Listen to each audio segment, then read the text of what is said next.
Okay, you guys, what is up? This is OJ Senpai here today to do a review of One Piece chapter 751.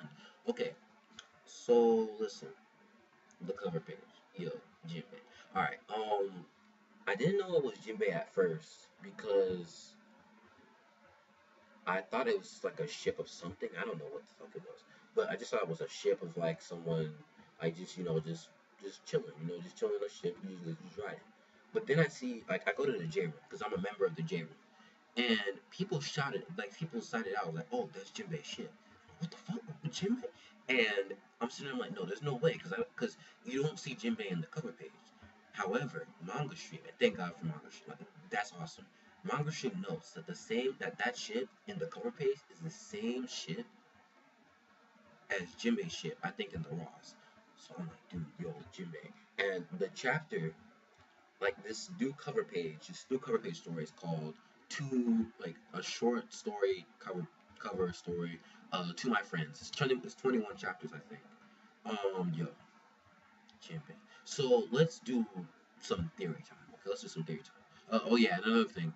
I didn't notice this at first, but now when you look at it, all the fish that are looking towards that boat are smiling. So more than likely it is Jinbei, because Jinbei can connect with our like a marine life. It's pretty cool. So yeah, all right, awesome. Now, theory time. Is Jinbei gonna go meet up with Sanji and company and save them from Big Mom? Listen, first things first. I'm not saying Jinbei's powerful. Luffy wouldn't have asked Jinbei to join. Well, no, there are other reasons why, but Jinbei is really powerful. But at the same time, can he help Sanji and the others defeat the Big Mom pirates that are there? Let alone if Big Mom's on the fucking ship. If Big Mom's on the ship, then that's a problem. And not only that, the ship itself is big. It's larger than the sun. Like it's fucking like this is the sun, and this is the fucking like the ship. Like this is like it's that fucking big. It's that fucking big. If Jinbei can somehow like wash the ship away with his water abilities, then I'll be like, okay, then maybe like, I'll be like, okay, that's cool. But the ship is big itself. Like, I don't know what Jimmy is gonna do, and I don't even know. We don't even know if Big Mom's in the ship. That's the thing. So if Jinbei is gonna go help out the Straw Hats, namely Sanji and the others, Sanji, Brook, Momonosuke, Nami, and Chopper, if he's gonna help them, then I mean, I just don't know. I mean, like, I don't know. We don't even know where Jimmy's. I'm pretty sure Jimmy's going to help the crew. Like, I don't know, like, what he's gonna do if he's there going to go help Sanji. Like, that's the thing. So, and again, this also may mean, and again, I'm fanboying, but it's just me. This also may mean Jimmy's ready to join the crew. Jimmy, come on in, dude. Come on, come on in, man. But yeah, Jimmy's on the ship. Obviously, he's probably gonna go head out and help the Straw Hats, maybe. And if he joins the crew, hopefully, which I don't think is this arc. I think it's gonna be like a while. Like I think it's gonna not a long while, obviously, but it's gonna be like an arc or two before we meet up with him again. But obviously, he's been trying to meet up with the Straw Hats again, and hopefully he's trying to join the crew. I'm just saying, bro. I just want to see Jinbei join the crew. That'd be awesome. That that cover for the volume 64 was bad. What was it 64? Yeah, 64. It was badass. So like the Straw Hats, like all posted up ready to fight, and then you saw Jinbei. Everyone was like, "Whoa, Jinbei!" Like, "Oh my god, Jinbei!" And of course, Luffy asked him to join the crew. But anyways, enough of the cover page. The cover page, like that shouldn't be my main topic. The chapter is my main thing. So, anyways, the basics, and then we'll go on to the actual chapter. Pacing, story progression, and artwork. First things first, the pacing. Okay plus. It was okay plus pacing. It wasn't the greatest amount of pacing that we could see. Like it's a normal sub chapter of One Piece, but it's not amazing pacing. That's what I want to say. So okay plus pacing, story progression, actually great. I'm gonna give it a rating of great. Great story progression. Like the end of the chapter, it's like, bro, it's like, just the flamingo. So Great story progression, and finally the artwork. Good plus. Good plus. Artwork because we see Sabo, he breaks the large sword slash knife that what's his name Bastille has. I thought that was really cool. I thought that was really fucking cool. So yeah, let's get into the actual chapter. First things first. The fact that the chapter is named Sabo versus Admiral Fujitora, obviously it doesn't mean that Sabo and Fujitora are gonna fight immediately.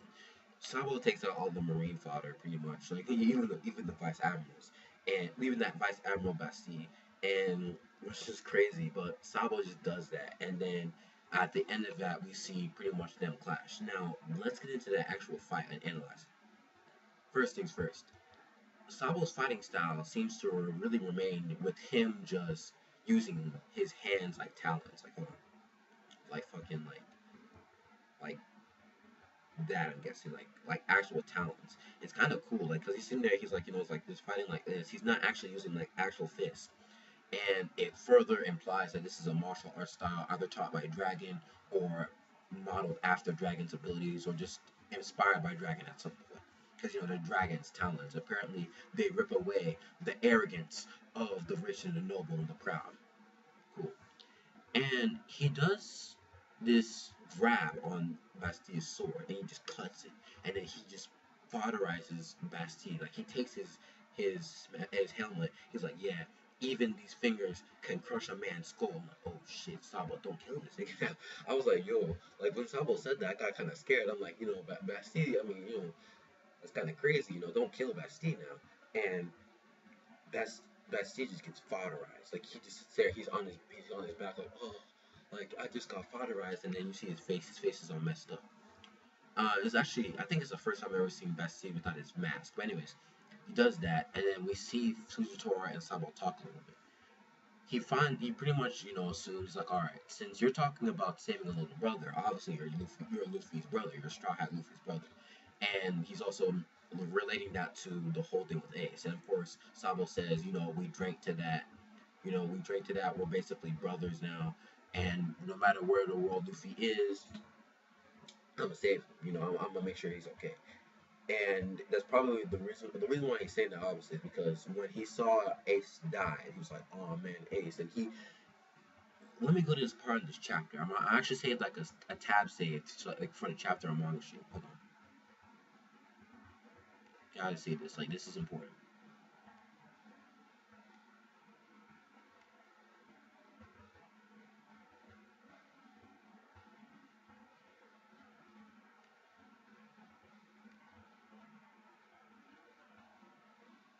Okay, so I'm looking at this right now because I gotta memorize it because it has been a day or so.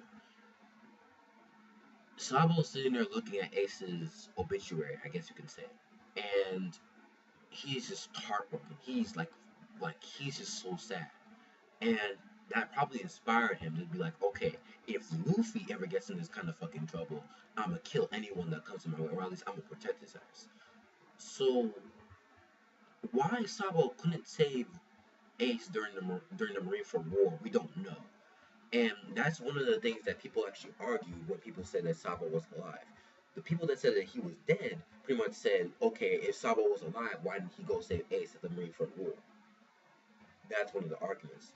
But now that we know that Sabo is alive, he's not dead, it does bring up the question as to what was so important that Sabo couldn't save his own brothers. Remember, Luffy was there as well.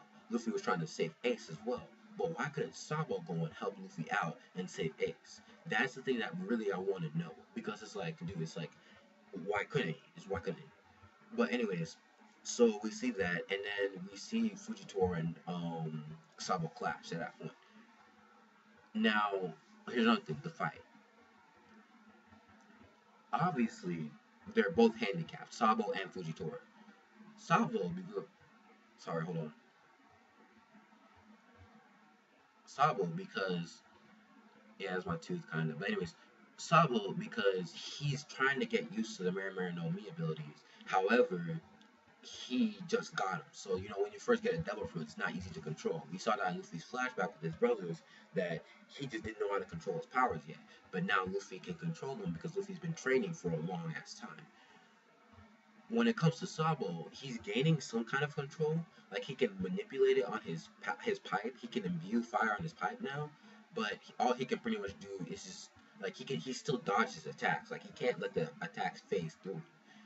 And Fujitora, so that's one handicap. And Fujitora handicapped because when he tried to send down the meteor, the bird cage was strong enough to split the meteor in different sections, and it rained all over the town, probably like all over town where they are, and that could injure the Marines that are there. And that's kind of weird on Fujitora's behalf, because it's like, dude, I mean, didn't you say you didn't want to hurt civilians, but you're okay? Again, Fujitora's weird. Like, for a Marine that says he cares for the civilians, bringing on a meteor, even if the bird cage is there, and even if Sabo's there, kind of bringing on a meteor wouldn't be the best idea. So they're both handicapped because Fujikura can't, like, he can direct the meteors, but with the bird cage can split up the meteors in different sections, so that's a problem. So they're both handicapped. So they can't. They're at full strength and they're kind of going all out, but not really. Like, they're not showing their full abilities. So that fight's gonna be interesting. Hopefully Oda won't skip it. Oda, don't do that to me, dog. Don't fucking do that to me. So that's the part. That part of the chapter, and the next part. Luffy, Law, and the keys. Now, Robin, of course, Rebecca, the Tontada that are there, and of course Bartomeo, they're gonna try and hand over the keys to Luffy so that way Luffy can unlock Law's handcuffs, and so that way they can try and fight Doflamingo. And I kind of, I'm gonna talk about that a little bit later, but basically, like, they're trying to get, like, to the fourth level where the sunflower fields are, so they can get the keys to Luffy, and so that Luffy can unlock the flamingos, not unlock Lost keys. I don't have a problem with it, but I'm kind of really interested in how this is gonna work out. We see, like, I think it was last week's chapter. We see the cover page, Luffy, Doflamingo, both sides. That implies heavily, or at least that implies somewhat, that more likely Luffy will fight Doflamingo all by himself. But Law says, "Yo, you're gonna try to fight Doflamingo by yourself? That's crazy. Get the keys, unlock me, and so that we can fight them together." But I'm like, but I thought Luffy gonna fight Doflamingo by himself, so I don't know what's gonna happen really. And at the end of the chapter, I don't think they're gonna fight finally there. I think there's gonna be a final fight after that.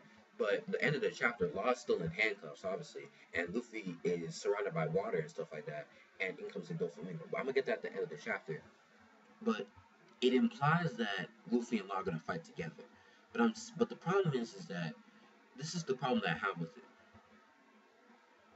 If they take down Doflamingo together, then that means Kaido is gonna find out, and Kaido's gonna be pissed, and Kaido's gonna come after them. If they need an alliance just to take down Doflamingo, what makes you think that two of them can take down a Yonko? Because obviously Kaido's stronger. Obviously, no doubt. What makes you think that if you're gonna take down a near admiral level Shichibukai like Doflamingo with an alliance, what makes you think that a Yonko will be able to take down my two people? That's my problem. It's like people say that Luffy can't take down Doflamingo, but he needs help. I'm like, okay, but Kaido will not sit there and just rest and let everything just go to rot. Kaido's gonna come over there and try. Well, no, he's not gonna come over there. Probably not himself, but sending like some dudes. Kaido's gonna want to take down no, Luffy and Law. I'm sorry, by his own way, his own means. So my problem is if Luffy cannot at least fuck with Doflamingo in a battle, and he needs the help of Law to take him down, what can they do against a Yonko? Like, that's my problem. Because keep in mind, Law said, I don't want to fight Kaido, but we might actually have to if we take down Doflamingo right here, right now. That's the problem. That's where I'm like, okay, how does that work out? Now, you guys could argue, okay, that means that they need more people in their alliance. Okay, fine, I'll accept that. I'll accept that safely. But it just doesn't make any sense. Also, with the whole cover page thing with Weekly Shonen Jump, it's like, I mean, Luffy versus Doflamingo, is that not going to happen? Is it going to be Luffy and Law versus Doflamingo? or it's just gonna be Luffy just Doflamingo by himself. Again, I don't know. So it's really iffy at this point. I don't know if Luffy can take down Doflamingo, but how what can they do against Kaido if Kaido has that amount of power, that amount of influence, and his crewmates he probably has like division commanders that are close to his strength.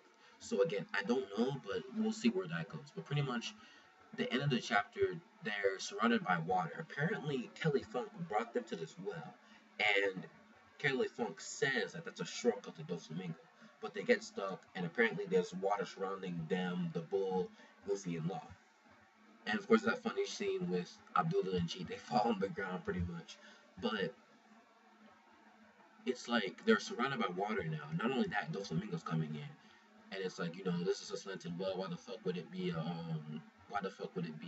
shortcut? I'm sitting there, I'm like, dude, Doflamingo, oh shit. But here's the thing. Let me end the video on this. I don't think that they're gonna have the final fight here. More or less, I don't think they're gonna fight exactly here. I think that this is where they're gonna have the flashback of Corazon and Law and Doflamingo. I think that's where it's gonna be because you have to realize that there's water surrounding Luffy and Law, and they're both Devil Fruit users. When Devil Fruit users are in water, they're fucked. Well, normally they're fucked, but they can't find a way out. Not only that, Doflamingo's a Devil Fruit user as well. So I don't think they're gonna fight here per se. I don't think so, or at least they may fight, but I don't know. But I think that mainly this is going to be like the segue into the Corazon flashback. I think that's what it's going to be. So that's pretty much the chapter. Again, I don't know what's going to happen next chapter, but it's going to be crazy for sure. But that's probably like this flashback, what we'll see if it's going to happen, which I think it will in this well, wherever it is. This flashback is going to be really interesting. It's going to show Law's past, going to show Doflamingo's past a little bit, and it's just going to be awesome. So yeah, oh yeah, and Kelly Funk, is he a traitor? Probably, yeah, because why would he send them into a well that's slanted and conveniently Doflamingo shows up? Conveniently, no, there's no way whatsoever. There's no way. So I'm pretty sure that Kelly Funk is a traitor somewhat. Like he wants to get the money for their bounties and stuff that Doflamingo sent.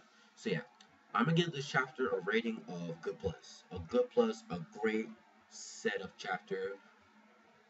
Oda, do not troll us. Please give us this Sabo versus Fujitora fight. Please, at least some of it. At least some of it.